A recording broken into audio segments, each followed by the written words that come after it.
ശ്രീജിത്ത് ഇപ്പോൾ തിരുവനന്തപുരത്ത് നിന്ന്. ശ്രീജിത്ത്, ഒടുവിൽ 55 സീറ്റുകളിലേക്കുള്ള കോൺഗ്രസ് സ്ഥാനാർത്ഥികളെ പ്രഖ്യാപിച്ചിരിക്കുന്നു. ശ്രീജിത്ത്,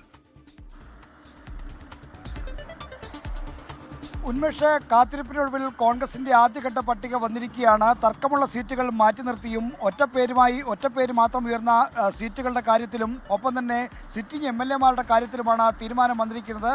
സിറ്റിംഗ് MLA-മാരിൽ പെരുമ്പാവൂർ സീറ്റ് ഒഴിച്ചിട്ടിരിക്കുന്നു എന്ന കാര്യം ശ്രദ്ധേയമാണ്.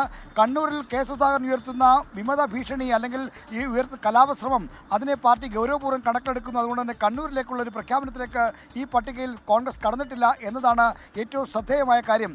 കണ്ണൂരിന്റെ കാര്യത്തിൽ എന്തെങ്കിലും പുനരാലോചന ഉണ്ടോ എന്ന തരത്തിലുള്ള സംശയങ്ങൾ കിടന്നിരിക്കുന്ന അല്ലെങ്കിൽ അത്തരത്തിലൊരു ഉദ്വേഗം നിലനിർത്തുന്ന തരത്തിലേക്കുള്ള ഒരു പട്ടികയാണ് പുറത്തു വന്നിരിക്കുന്നത്. പൊതുവിൽ പട്ടിക നോക്കുമ്പോൾ യുവാക്കൾക്ക് അതോടൊപ്പം തന്നെ മറ്റ് പുതുമുഖങ്ങൾക്കൊക്കെ ധാരാളം അവസരമുള്ളൊരു പട്ടികയാണ് വന്നിരിക്കുന്നത്.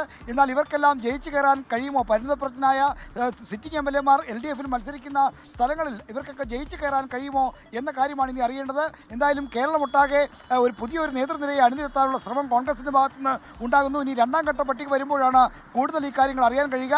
എന്തായാലും ഇപ്പോൾ പുറത്തു വന്ന പട്ടികയിൽ കോഴിക്കോടടക്കം യുവജനങ്ങൾക്കും പുതിയ ആളുകൾക്കുമൊക്കെ വലിയ തോതിലുള്ള അവസരം നൽകിയിട്ടുണ്ട്. മാനന്തവാടിയിൽ ഉഷ എന്നുള്ള പുതിയൊരു സ്ഥാനാർത്ഥി അവിടെ ഇറക്കിയിരിക്കുന്നു. നേരത്തെ PK ജയലക്ഷ്മിയുടെ ഒക്കെ പേരാണ് അവിടെ പരിഗണിച്ചിരുന്നത്.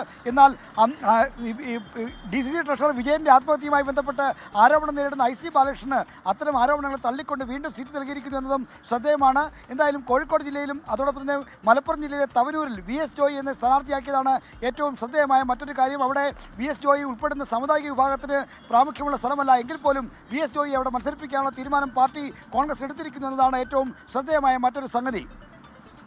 ഇപ്പോൾ ശ്രീജിത്ത്, ഈ തർക്കം തുടരുന്ന സീറ്റുകളുണ്ട്. ഇപ്പോൾ നമ്മൾ പ്രതീക്ഷിക്കുന്ന ചില മണ്ഡലങ്ങളിലൊക്കെ ഇനിയും വരാനിരിക്കുന്നുണ്ട് സ്ഥാനാർത്ഥികൾ. ഇപ്പോൾ ഈ പെരുമ്പാവൂരിന്റെ കാര്യത്തിലൊക്കെ അവിടെ എൽദോസ് കുന്നപ്പള്ളിയൊക്കെ പരസ്യമായി മാധ്യമങ്ങളെ കാണുന്നുണ്ട്, യോഗങ്ങളൊക്കെ ചേരുന്നുണ്ട്, നേതൃത്വം പരിഗണിക്കുമെന്ന പ്രതീക്ഷയൊക്കെ പങ്കുവയ്ക്കുന്നുണ്ട്. അപ്പോൾ ഈ തർക്കത്തിന്റെ അടിസ്ഥാന കാരണം അത് എന്താണെന്നാണ് കരുതേണ്ടത്? ഇപ്പോൾ MP-മാർക്ക് സീറ്റില്ല എന്ന് നേതൃത്വം വ്യക്തമാക്കിയതാണ്. അപ്പോൾ ആ നിലയ്ക്കൊക്കെ മുന്നോട്ട് പോവുകയും ചെയ്യുന്നുണ്ട്.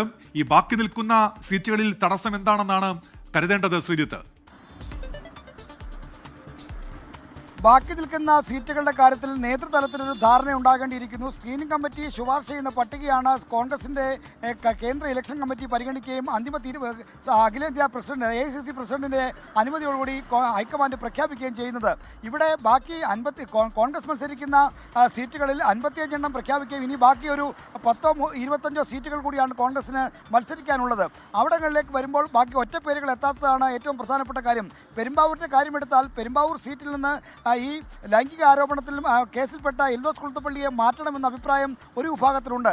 അവിടേക്ക് എറണാകുളം DC പ്രസിഡന്റ് മുഹമ്മദ് ഷിയാസിനെ കൊണ്ടുവരാനുള്ള ശ്രമമുണ്ട്. അവിടെ മനോജ് മൂത്തേടൻ പോലുള്ള മറ്റു പേരുകളുമൊക്കെ ഉണ്ട്.